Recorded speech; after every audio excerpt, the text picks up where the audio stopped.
Hello.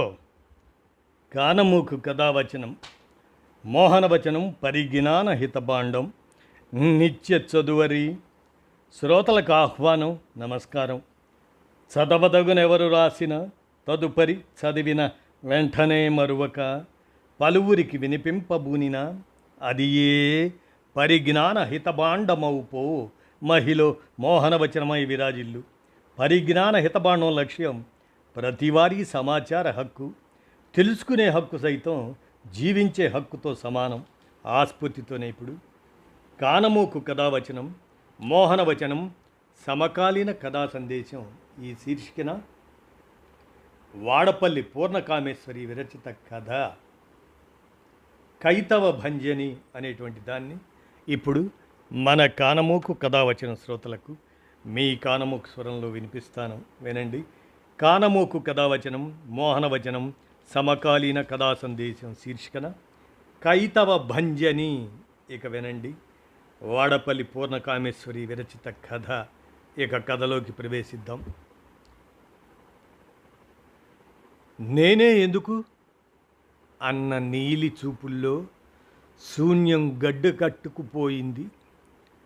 ఆమె అనుభవిస్తున్నది జీవితం మోపిన భారాన్ని కాదు, నమ్మకం చేసిన గాయాన్ని. ఓలమ్మో ఓలమ్మో, ఏటైపోనాది మావా నీలి తల్లికి. పట్నం గాలి సోకి బిడ్డ కొయ్యి అయిపోనాదో ఏటో.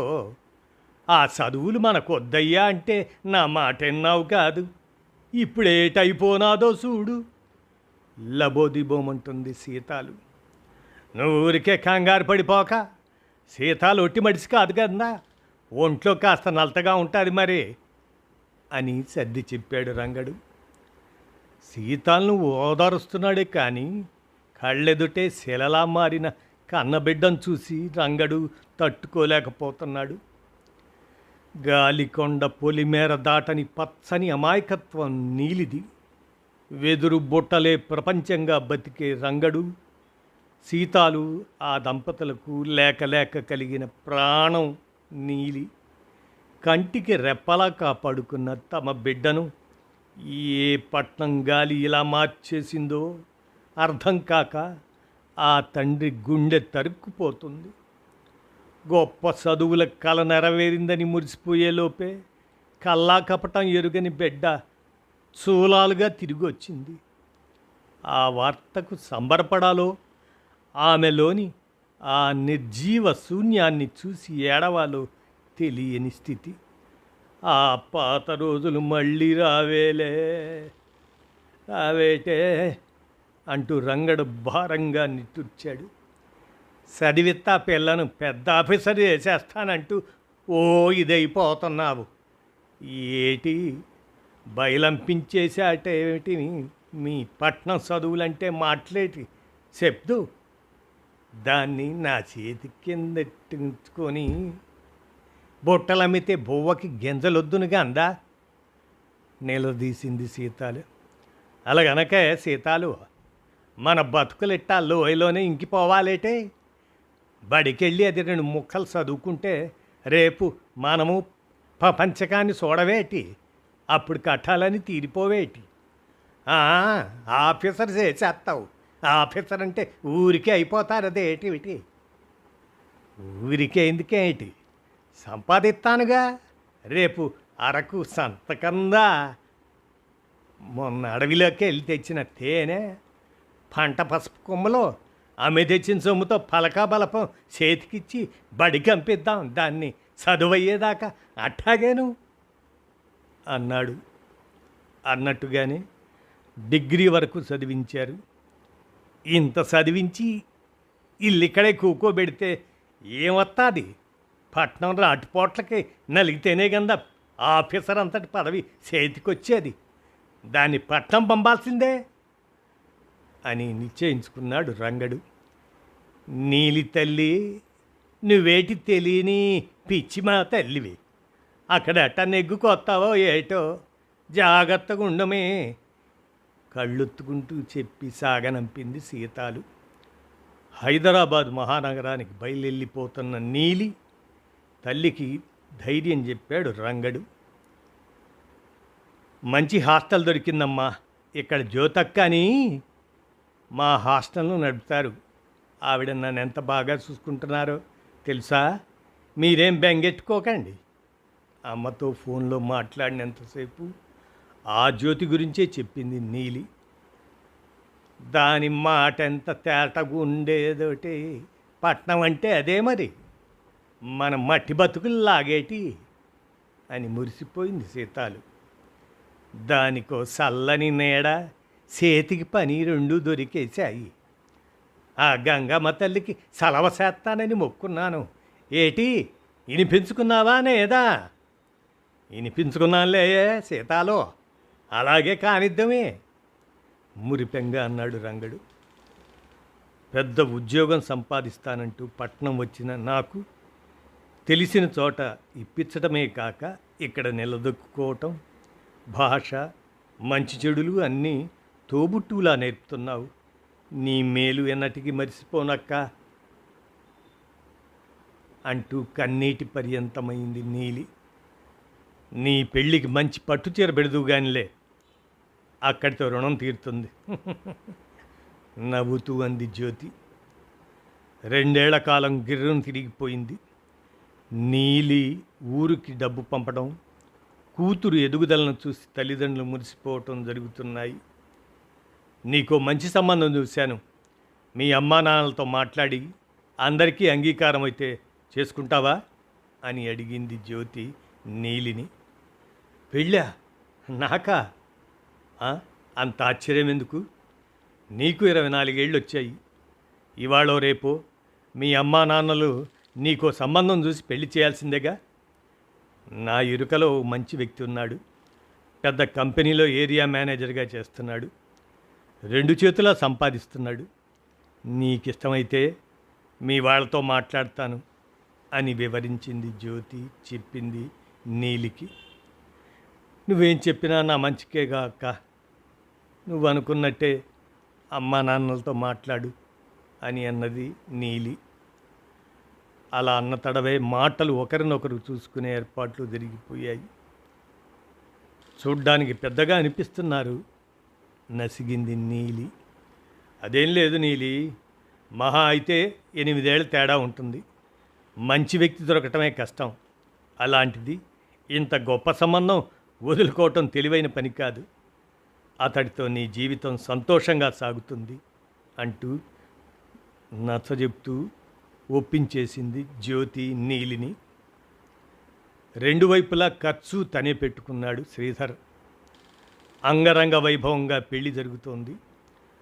మూట కట్టి తెచ్చిన నగలను పిల్లకు అలంకరించి మురిసిపోతుంది సీతాలు. పెళ్లి చేయాలంటే మాటలేటి, ఎంత లేచి పనులు ఉంటాయి. మనకి భారం లేకుండా చేసేసరి మీరు.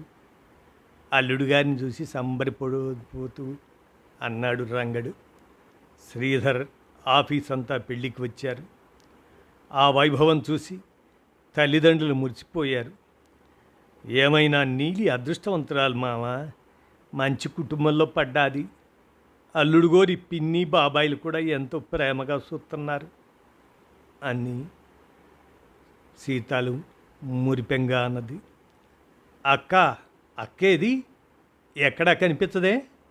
అమ్మా నాన్నల తర్వాత జ్యోతక్క ఆశీర్వాదం తీసుకోవాలి అంటూ ఆరాటపడిపోయింది నీలి. దగ్గరుండి అన్ని ఏర్పాట్లు చేసిన జ్యోతి పెళ్లిలో మాత్రం కనిపించకపోవటం నీలికి బాధ కలిగించింది. మన పెళ్లి శుభ సందర్భంలో నీకు నేను ఇస్తున్న తొలి కానుక కొత్త కాపురం, కొత్త ఫ్లాట్లో ఆరంభించడం. సంతోషమేగా? గోముగా అంటూ తాళాలు అందించాడు శ్రీధర్ నీలికి.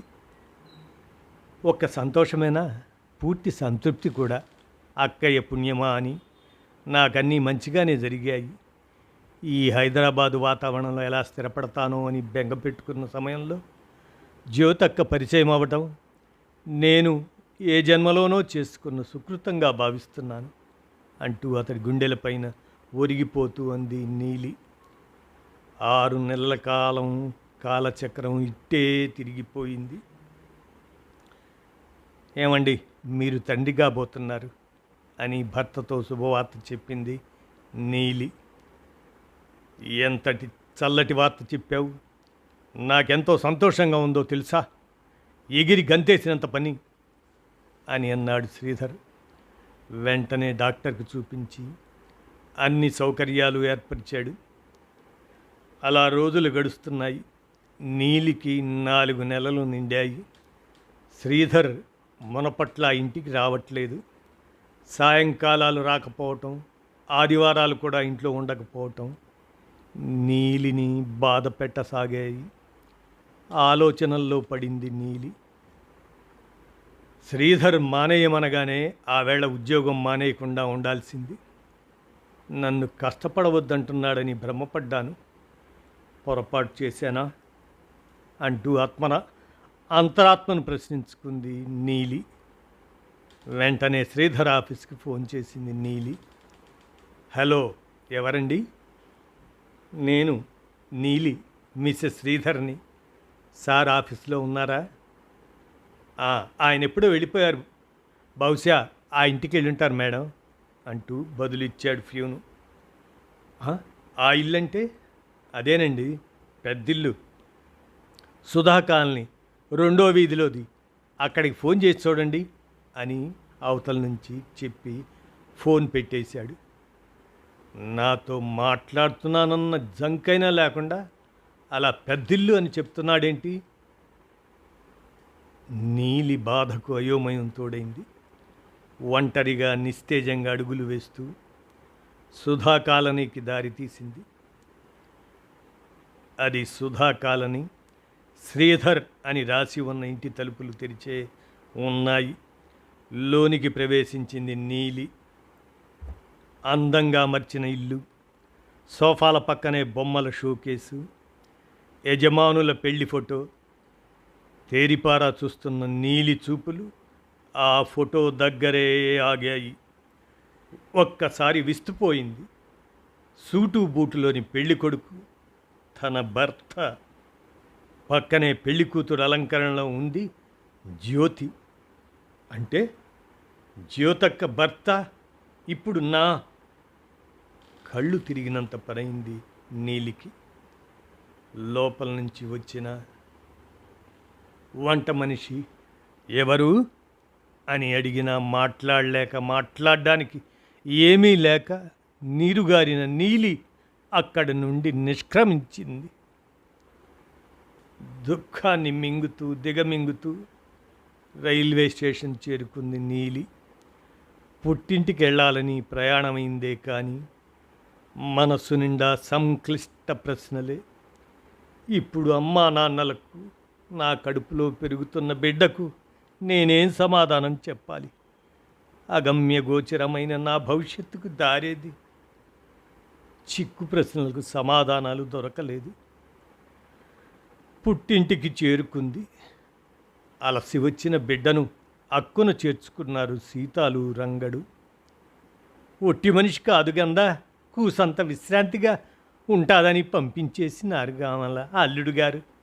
మా మంచి మహారాజు గూడెంలోలా, పట్టణాల్లో తేనె పట్టులా, పిట్ట మాంసంలా నాజూకు తిండికి పీక్కుపోనాది అని మురిసిపోతూనే బెంగపడింది సీతాలు.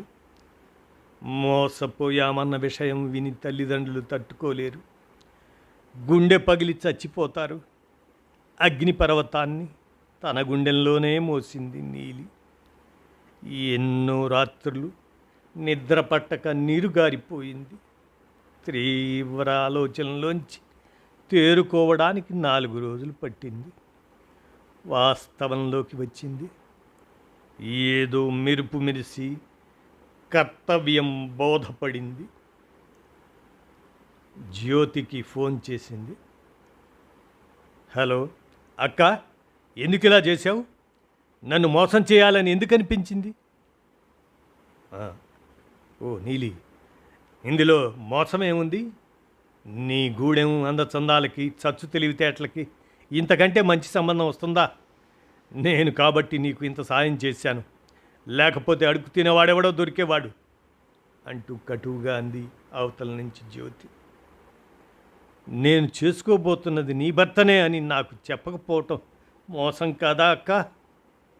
అలా చేయడానికి నన్నే ఎందుకు ఎంచుకున్నావు? చూడు నీలి, ఇప్పుడు నీకు పోయిందేముంది? మీరిద్దరూ విడిగా ఉండి కాపురం చేస్తున్నారు. 20 ఏళ్లుగా మాకు పిల్లలు లేరు కనుక ఆయన ద్వారా ఒక బిడ్డ ఉంటే బాగుంటుంది అనుకుంటున్న సమయంలో నువ్వు వచ్చావు. నీ అవసరం నాకు అవకాశమైంది. ఇందులో నీకు జరిగిపోయిన నష్టమేమిటి? కాపురం చేయటం ఇష్టం లేకపోతే రేపు బిడ్డ పుట్టాక నీ దారిని నువ్వు వెళ్ళిపో అంటూ తేల్చింది జ్యోతి. జరిగిన దాంట్లో నీ ఇష్టాలు నీ అవసరాలే ఉన్నాయి. నిజం చెప్పి నా ఇష్టాన్ని అడిగావా అక్క? ఇంత కపటంగా ఎందుకు ఆడుకుంటున్నావు? నేను ఫిర్యాదు చేస్తే ఏమవుతుందో ఆలోచించావా? ఎప్పుడు అమాయకంగా మాట్లాడే నీలి తిరుగుబాటు ప్రశ్నకు జ్యోతి ముందు తడబడ్డా తర్వాత రెచ్చిపోయింది. ఓ, అంతవరకు వచ్చిందా వ్యవహారం? ఏమంటున్నావు? ఫిర్యాదా? ఏమనిస్తావు? నువ్వే నా మొగుడిని వల్ల వేసుకొని పెళ్లి చేసుకున్నావని, నా కాపురంలో చిచ్చు పెట్టావని చెబుతాను. అలా కాదనడానికి నీ దగ్గర సాక్ష్యాలేవి? అందుకే ముందు జాగ్రత్తగానే మీ పెళ్లిలో నేనెక్కడా కనిపించలేదు. ఆఫీసు వాళ్ళంతా హాజరవటంతో నీ ఇష్టపూర్వకంగానే జరిగిందని రుజువు చేయిస్తాను. నువ్వేం చెప్పినా చెల్లదు. నోరు మూసుకొని పడుండకపోతే నష్టం నీకే. ఏం చేసుకుంటావో చేసుకో అంటూ ఈసడించింది జ్యోతి. చూడండి జ్యోతి గారు, నేను జిల్లా ఆదివాసీ హక్కుల పరిరక్షణ అధికారిని. మీరిప్పుడు మాట్లాడిన మాటలన్నీ రికార్డ్ అయ్యాయి. త్వరలో మీ పైన చట్టరీత్యా చర్య తీసుకోవటం జరుగుతుంది. మోసం ఎవరిని చేసినా తప్పే. అందున అమాయకమైన గిరిజన తెగలను మోసం చేసి తేలికగా తప్పుకోవాలనుకోవటం మీ అవివేకం. National commission for scheduled tribes వారు నిర్దేశించిన గిరిజన హక్కుల పరిరక్షణ పథకం గురించి కాస్త తెలుసుకోండి. గిరిజనులకు న్యాయం చేకూర్చడమే ఈ పథకం లక్ష్యం. వారి హక్కుల ఉల్లంఘన పైన ఫిర్యాదులు వస్తే సదరు వ్యక్తులను విచారించడానికి సివిల్ కోర్టు సర్వ అధికారాలను కలిగి ఉంటుంది. అటువంటి న్యాయ సేవలు కోరిన నీలికి పూర్తి న్యాయం జరుగుతుంది అని వివరించారు స్థానిక గిరిజన సేవా అధికారి. హలో హలో హలో నీలి, ఏంటమ్మా ఎవరు మాట్లాడుతున్నారు? మనలో మనం చూసుకునేవాళ్ళంగా ఇలా ఎవరినో తీసుకొచ్చావెందుకు? కంగు తిన్న జ్యోతి కంగారుగా అడిగింది. నిశ్చలంగా నిలబడిన నీలి ఫోన్లో మహిషాసుర మర్ధని స్తోత్రం సన్నగా వినిపిస్తుంది. దాన్ని వింటున్న నీలి నిశ్చింతగా కనిపించింది. కపటాన్ని గెలిచానన్న తృప్తి ఆమె కళ్ళల్లో మెరిసింది. జరుగుతున్నది ఏదీ బోధపడని సీతాలు రంగడు మాత్రం తేటపడిన నీలి ముఖాన్ని చూసి తృప్తిగా ఊపిరి పీల్చుకున్నారు. ఇదండి కైతవ భంజని అనేటువంటి ఈ కథను వాడపల్లి పూర్ణకామేశ్వరి రచించి అందజేయగా, కానమోకు కథావచనం, మోహనవచనం, సమకాలీన కథా సందేశం శీర్షికన ఈ కథను వినిపించాను. విన్నారుగా, కైతవ భంజని. ధన్యవాదాలు.